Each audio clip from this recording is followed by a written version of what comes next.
Hi everyone, welcome back to Sunday Reset. I'm so happy to have you all here. Though non-verbal communication is often considered the most important form of communication, a very close second is our ability to converse or communicate verbally with others. Now, I completely understand why many people dread conversations and hate small talks. It can feel forced, it can feel like a waste of time, or it can just be a plain awkward. But think of understanding the importance of it. The concept becomes easier to grasp and you will quickly realize the pros significantly outweighs the cons. Conversations make people feel comfortable and connected, and I can't think of any single area in life where it won't be useful. It's such a beneficial skill to have, and how to be a better conversationalist. So that's exactly what we are going to get into today. Let's begin. Sunday Reset with Reema, episode 16, how to have an effective interpersonal public speaking conversations. I'm going to give you a few tips and examples to your conversations game to keep your conversation games to the next level, and without exaggeration, that will improve pretty much every area of your life. So let's get started. I want to start off with small talk, and more so getaway conversations. Engaging in small talks helps you practice for those handful of interactions that really will matter. For example, casually chatting with strangers help you get to the point where you can do it at a job interview and stand out from the pack instead of sounding just like another nervous robot. So the first thing first, we must understand that the backdrop for the conversation starts long before you open your mouth.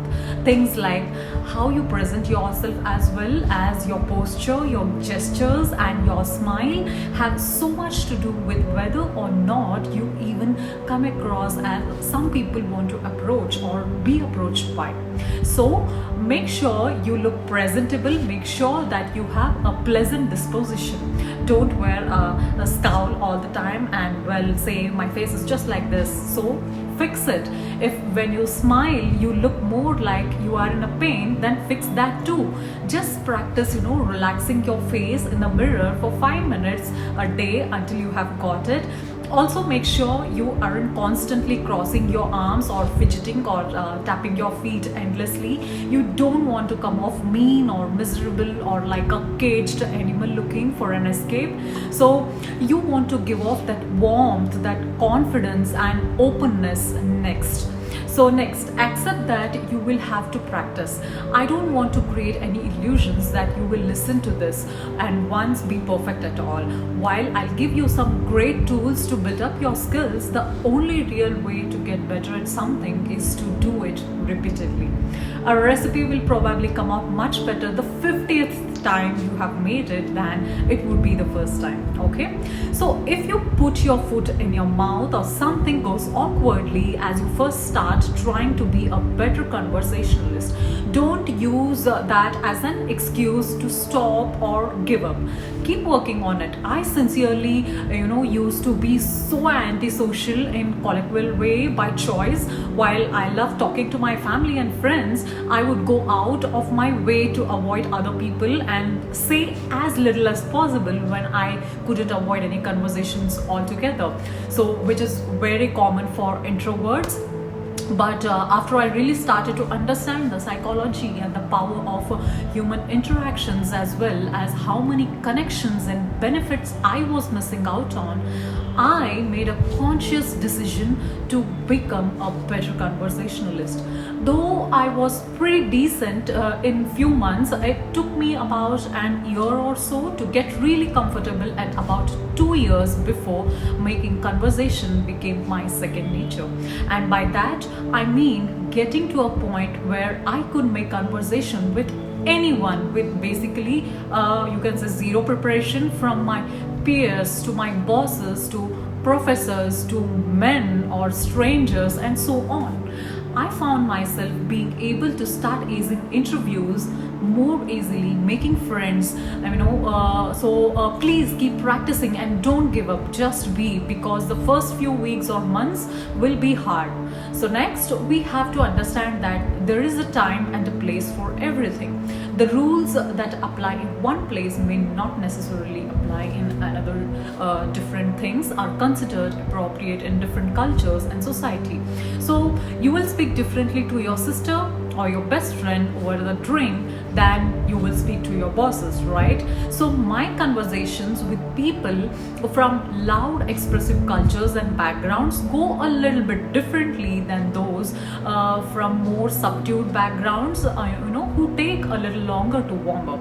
So take every tip with a pinch of salt and always consider the environment, the culture and the expectations of all those around you. Next, make sure you master the basics of speech. There are 3 basics that we should all have mastered, so that people will even want to continue a conversation with us, because when you don't have these 3 down, even if you are saying is valuable, it's not pleasant to listen. And to those 3 things are volume, pace and clarity.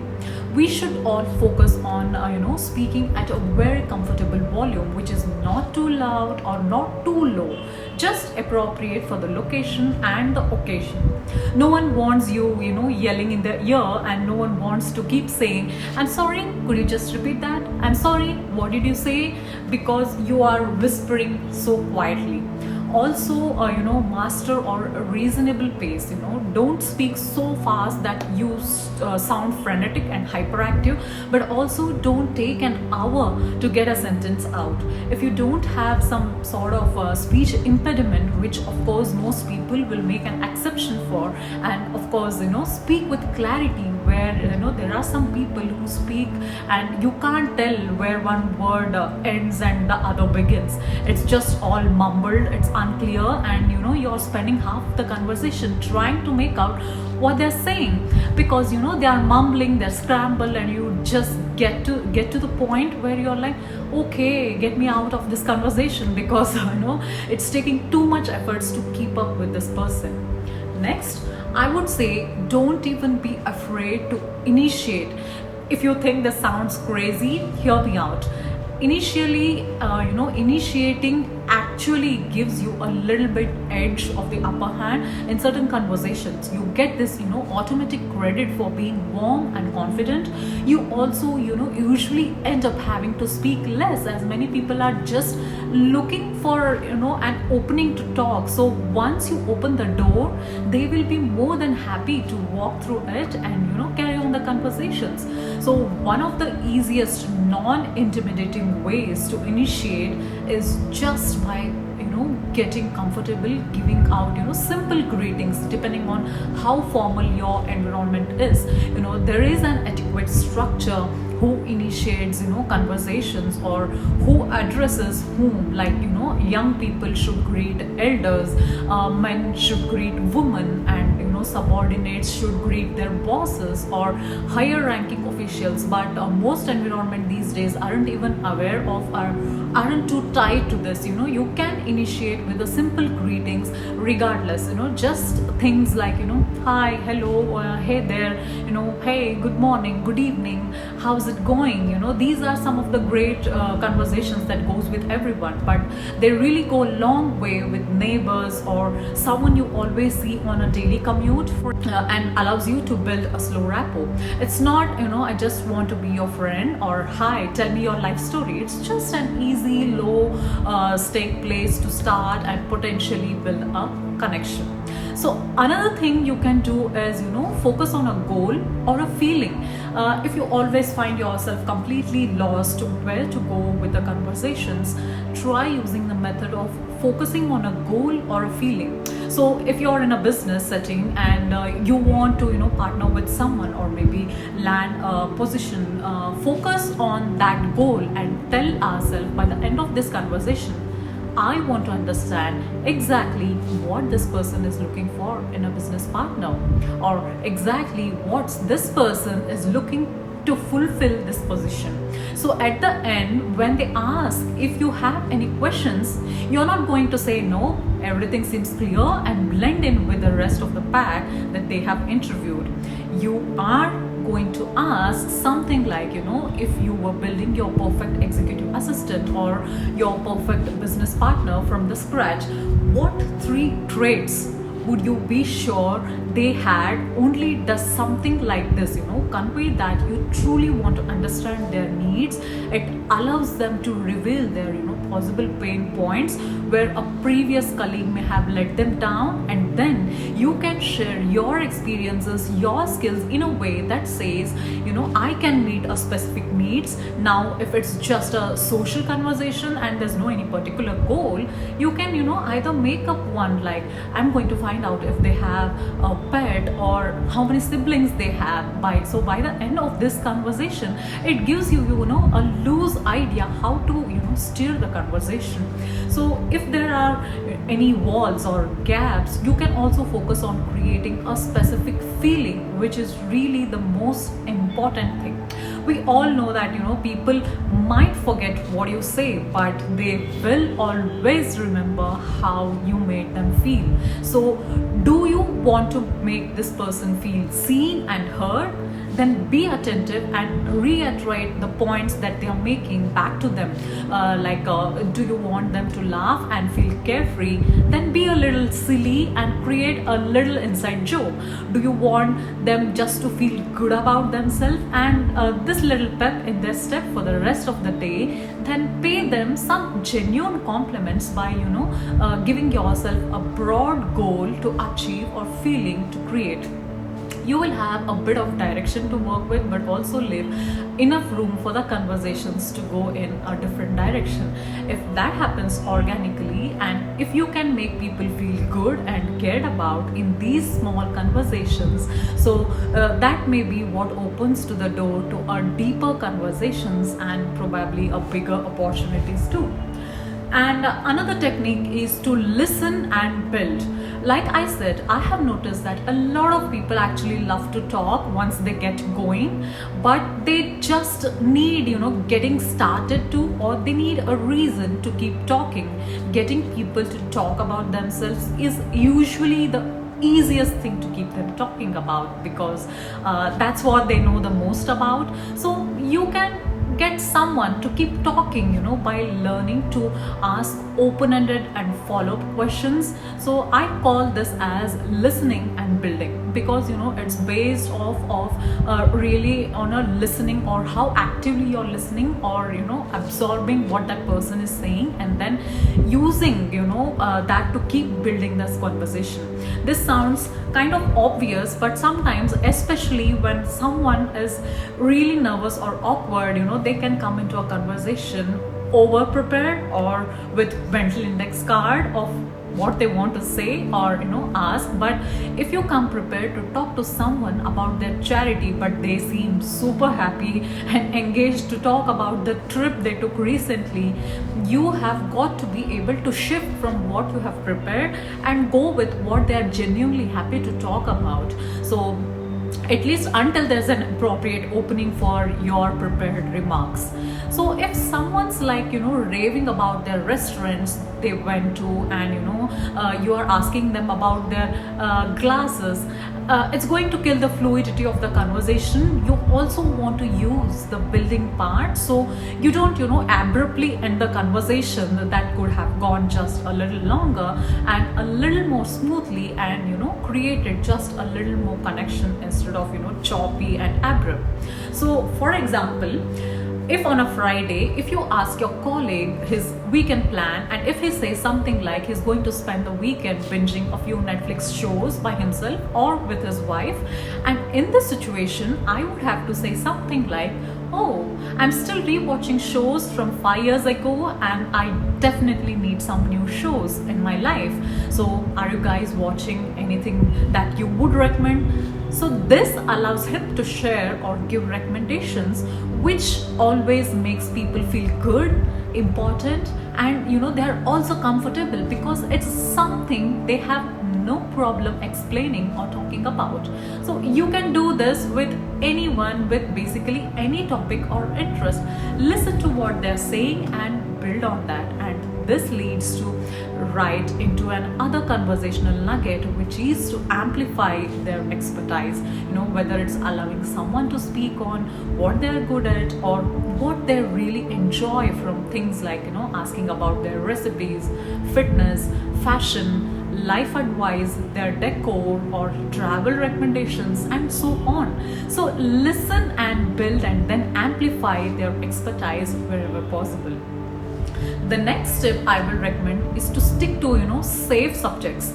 I'm sure this goes without saying, but when striking up or participating in conversations, you will want to be sure to stick to safe conversations, subjects like hobbies, food, travel, and so on, and avoid the touchy subjects like politics, religion, money, and intimacy.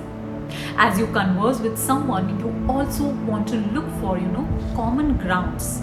Think about how you feel when you find out someone is from your country or hometown or went to the same college, or even though these things don't necessarily tell you much about who they are as a person, but in that moment it makes you feel connected to that person, and you want to use that to your advantage as well.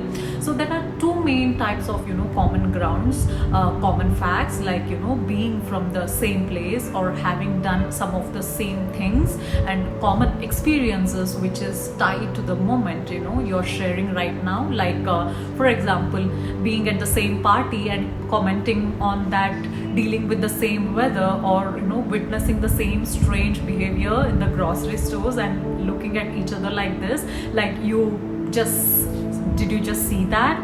So all of that establishes a common ground. So you also want to remember to talk about yourself minimally. So bragging or talking about yourself too much in any way is typically viewed as unbecoming and one of the easiest ways to turn people off. So if you want to talk about yourself in a reasonably minimal way, there are quite a few benefits to not talking too much, especially not about yourself. And the first one is that people actually get to feel more connected the more they share with you, not the more you share with them. And this tip allows that to happen. Also has a side effect of making them want to know more about you over time.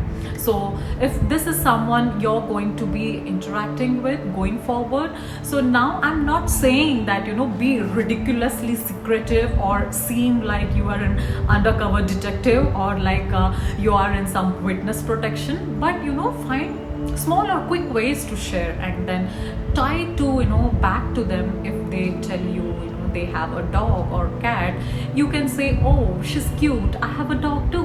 What kind of yours is the breed? So very simple strategies there, and this allows the conversation to kind of volley back and forth with them getting a little more talking time than you do. And the next step is to learn to master silent or quiet agreement. So one of the most annoying conversational habit is someone who consistently interrupts, even if it's just to agree. So by mastering silent or quiet treatment, it lets the person you are there for them, you are paying attention, but that doesn't cut off their speech, so they can keep making their point or telling their stories. A few nods of silent agreement that I like to use are like noddings, which I agree, or they can continue an eyebrow raise, when something is surprising, or shaking my head when I agree to something. So learn these little gestures or create a few of your own that conveys the feelings without actually having to interrupt. The next, you want to remember to not only be present but remain present. A lot of people know to be present at the beginning of the conversation, but may not realize that they get distracted or check out a little bit as the conversation goes on. So just check in with yourself and make sure you're keeping a natural eye contact, maybe incorporating light touches like high fives, fist bumps, or arm tops, or inserting their names once or twice throughout the conversation. if you know it, and you also will be giving, a few well-paced compliments. Compliments are a great conversation starters, but they are also great to use throughout a conversation. It can go beyond things like, great shoes or great dresses. Like if they say something clever, you can say, oh, that's a good one. I'm going to use that, going forward, which is complimenting their wit a bit. So you also want to, utilize repetition as a way to present. So kind of repeating back or summarizing what they have said to you, something like, so you're telling me you have been on these slopes since you were 3, and really emphasizing that or making them repeat themselves once in a while to highlight a point. Someone recently told me that they go to the gym at 4 a.m. So during that conversation, I said, wait, you go to gym when? And then she laughed and repeated 4 a.m. and I said, that is impressive. I really respect that. So just stopping to savor a little nuggets or share, that you're observing them and letting them reshare is a great way to utilize the repetition. Of course, be authentic and keep it real throughout the conversations. Don't say that you like things that you don't, or don't laugh like a maniac when it isn't that funny. Of course, you should give a smile or chuckle for efforts. Don't leave them hanging, but don't overdo it too. Don't act like you know a bunch of about subjects you have no idea at all, all sort of these kind of things. Authenticity is one of the most appealing, attractive human traits. Also remember to avoid the negatives to remain on, good footing and have positive traits associated with you. You want to keep your conversation positive and avoid what I call as the negatives. So the negatives includes gossiping, swearing, complaining, debates, or any disagreements. Save these deeper or the more heated debates and conversations for your close friends and families in the right place and time. But when it comes to small talks, we should be keeping it short, light, and relatively upbeat. So if someone is making you uncomfortable with their topic of choice, or they are talking about someone and you don't want to be involved in that, simply change the subject to something else, or excuse yourself by saying, I need to make a call, and just find your way out of that, so you are not associated with any of which negativities.